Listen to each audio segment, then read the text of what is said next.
अहिरन की चोरी करे, करे सुई का दान, ऊंचा चढ़ कर देखता कार्तिक दूर विमान। हम बुरे बुरे कर्म तो बहुत सारे कर लेते हैं, छोटे मोटे दान कर लेते हैं और हमें ये लगता है कि ये जो हमने दान किया है ना, इससे हमारे बुरे कर्मों की भरपाई हो जाएगी।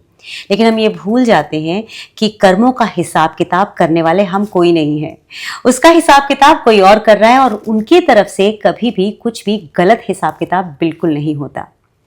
हम कोशिश कर रहे हैं मंथन के माध्यम से आप लोगों को हर महीने ये बताएं कि आपकी राशि पर क्या प्रभाव पड़ने वाला है, ग्रह क्या आपके लिए प्रसन्न रहेंगे या ग्रहों की आपकी जो टेस्टिंग है वो चलती ही रहेगी। तो आज हम बात करेंगे वृषभ राशि के बारे में कि अप्रैल का महीना वृषभ राशि वालों के लिए कैसा रहने वाला है। और इस विषय पर हमें जानकारी देंगे प्रख्यात ज्योतिषाचार्य अमित कुमार जी, जो कि हर महीने हमें बताते हैं कि किस राशि पर क्या रहने वाला है प्रभाव। नमस्ते अमित जी। नमस्कार अमित जी, जो ये वृषभ राशि है, इस राशि के बारे में मुझे बताइएगा कि इनके लिए जो ये अप्रैल का महीना है, ये क्या गिफ्ट लेकर आ रहा है या ऐसा क्या होने वाला है जिससे कि इन्हें बहुत सावधान रहने की आवश्यकता है।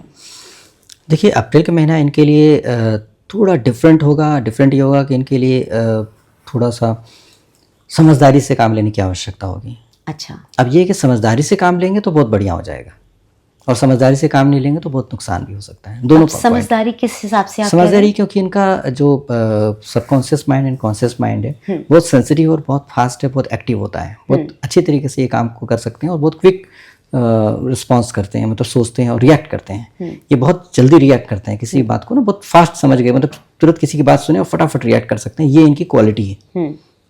लेकिन इस बीच में बहुत जबरदस्त तरीके से भ्रमित होने का भी बन रहा है। अच्छा। ऐसा ग्रहों का कॉम्बिनेशन बन रहा है जिसकी वजह से भ्रम होने का बन रहा है और उस भ्रम की वजह से इनको दिक्कत यह आएगी कि हो सकता है कि किसी बात को गलत समझ करके रिएक्ट कर दें। अब मान लीजिए कोई ऐसा था, डिसीजन लेना था, इनको फटाफट डिसीजन लेना था और इन्होंने फटाफट बोला और गलत डिसीजन दे दिया, तो पूरा लॉस हो जाएगा। कुछ दुर्घटना भी हो सकती है, कोई नुकसान भी हो सकता है। किसी खास इंपॉर्टेंट जगह पर है, मान लीजिए किसी ने पूछा कि भाई ये इनको प्रोडक्ट बनाने थे किसी फैक्ट्री में कि ये प्रोडक्ट मिला करके बनाते हैं, इसको इतने टेम्परेचर पर मिला लें, इन्होंने ध्यान नहीं दिया कितने टेम्परेचर पर तो नुकसान हो सकता है। हाँ बोले हाँ ठीक है मिक्स कर दो, और पता मिक्स करते वो जो सारा का सारा प्रोडक्ट डैमेज हो गया, बर्बाद हो गया, है ना। तो ऐसी चीज़ें भी हो सकती हैं। तो इसलिए क्या है कि कुछ सावधानी बरत के चलनी है कि अगर आप कुछ बोल रहे हैं तो बहुत ही सावधानी पूर्वक समझ करके बोलें कि कहीं ऐसा तो नहीं गड़बड़ हो रहा, कहीं समझ तो रहे ठीक से। अगर नहीं समझ में आया ठीक से, दोबारा पूछे कि फिर से बताओ भाई क्या बात है। ऐसे करके दोबारा समझने की कोशिश करेंगे तो ज़्यादा अच्छा रहेगा। लाभ मिलने के चांस बनते हैं, सुख मिलने के चांस बनते हैं, दैविक कृपा बहुत अच्छी मिल रही है इनको। अच्छा, मतलब ये सब बहुत अच्छी बन रही है बात। लेकिन क्या है कि ध्यान रखने की आवश्यकता ये है कि इनके सुख में कमी आ रही है, इनको सुख नहीं मिल पाएगा, परेशानी रहेगी। मतलब हो सकता है कि भाग दौड़ में कुछ कई चीज़ों में व्यस्त रहें, इसकी वजह से इनको खुद आराम करने का मौका ही ना मिल पाए। इस तरह के चांसेस बन रहे हैं। अच्छी बात ये दिख रही है कि इनको इस पर गूढ़ ज्ञान प्राप्त होने के चांस बन रहे हैं, क्योंकि समय अनुकूल नहीं है ये। मैंने हमेशा बताया हुआ है कि कई बार बताया हुआ है कि 29 मार्च से लेकर के 29 मई तक का समय इतना अनुकूल नहीं है। तो इस समय पर, और खासतौर पर 2 महीने, हाँ खासतौर पे अभी जो समय चल रहा है वो करीब 13 तारीख के दिन तक, मतलब 13 अप्रैल तक का समय तो बिल्कुल ही इम्बैलेंस वाला दिख रहा है।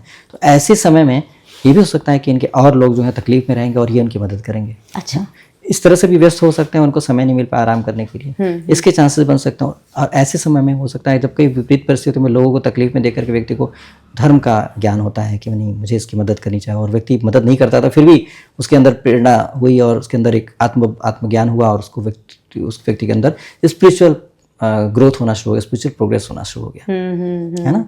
तो आत्मा का जो है जागना हो जाए, आत्म जागरण हो जाए, ऐसा होने के चांसेस भी बन सकते हैं। तो ये बड़ा ही शुभ समय भी हो सकता है इनके लिए, अच्छा भी हो सकता है। बस ये है कि सावधानी पूर्वक निरीक्षण करते हुए, समझते हुए परिस्थितियों को चलेंगे तो अच्छा रहेगा। किसी तरह की दिक्कत हो जाएगी, परेशानी हो जाएगी, ऐसा नहीं दिख रहा है कि धन की दिक्कत हो जाएगी या काम में दिक्कत आ जाएगी। हाँ, ये कि थोड़ी बहुत दिक्कत आएंगी लेकिन वो संभल जाएंगे बहुत अच्छे तरीके से। यदि अच्छे कर्म किए हैं तो बहुत अच्छे से संभलेंगे। अच्छे कर्म नहीं किए हुए हैं, कर्म की गठरी इनकी अच्छी नहीं है, कमजोर है, तो इतने अच्छे तरीके से थोड़ा ज़्यादा मेहनत करना पड़ सकता है। तो डिपेंड करता है आपके पास कितने स्टॉक है अच्छे कर्मों का। अच्छा, तो उस पर डिपेंड करेगा। बाकी पारिवारिक जीवन के मामले में अगर देखा जाए तो थोड़ा सावधान रहने की आवश्यकता है। परिवार में कई तरह की परेशानी दिक्कतें आ सकती हैं, इसके लिए बहुत ध्यान रखने की आवश्यकता होगी। ये तो आपने इनके लिए थोड़ा अच्छा, मतलब इनका थोड़ा खट्टा मीठा रहा लेकिन सही है, अच्छा मतलब किया जा सकता है बेहतर, मतलब इसे बैलेंस कर सकते हैं, मैनेजेबल है। अभी ऐसा समय है जिस समय पर अच्छे कर्म और बुरे कर्म समझ में आ सकते हैं। किसी ने अगर गड़बड़ किया तो बिल्कुल गड़बड़ हो जाएगा, और किसी ने अच्छा किया तो बहुत अच्छा हो सकता है। मतलब इस तरह से अपना मौका मिल रहा है कि अच्छे करके अपने आप बेटर कर लो, और मतलब एक मौका मिल रहा है। किसी को तो मौका ही नहीं मिलता है, गड़बड़ है तो गड़बड़ है, ऐसा भी होता है, लेकिन यहाँ पर तो ऐसा मौका मिल रहा है। तो अपने आप को भाग्यशाली समझो, परमात्मा का शुक्राना करें, धन्यवाद करें कि प्रभु आपने मुझे एक मौका दिया जीवन में बेहतर करने के लिए, और मुझे मेरे जीवन में बेहतर हुआ है। ऐसा करना बहुत अच्छा रहेगा। इनके लिए क्या कुछ खास आप उपाय भी सजेस्ट करेंगे कि ये करें उन उपायों को? देखिए, सभी के लिए रहेगा कि मंत्र जाप करना बहुत अच्छा रहेगा। अगर आपको गुरु मंत्र मिला हो तो मंत्र जाप करें, या कोई भी पूजा पाठ आपके परिवार में किया जाता है, कुल देवता की पूजा की जाती है। अगर आपके पितरों का उद्धार नहीं किया गया, मतलब उनको पिंडदान नहीं किया गया जी, जा करके पिंडदान नहीं किया गया है, मतलब पूर्ण रूप से उनके अंतिम संस्कार नहीं कंप्लीट हुआ है, तो उनके लिए भी तर्पण वगैरह भी करना चाहिए। तो कोशिश करें कि इस समय पर उनके लिए श्रीमद् भगवद गीता का पाठ अवश्य करें। अच्छा। संस्कृत में पाठ करें संकल्प लेकर के। तो उससे क्या होगा, इस जो हार्ड समय चल रहा है, बुरे समय चल रहा है, उसमें पर आपने अच्छे से अच्छा कर्म करने का उठा लिया बीड़ा, तो उससे क्या होगा, आपको पुण्य अर्जित होने लगेगा, और पुण्य से आपके जीवन में कुशन मिल जाएगा। आपको जब चोट लगना था तो सामने कुशन आ गया, तो आपको चोट पूरी तरह से नहीं लग पाएगी।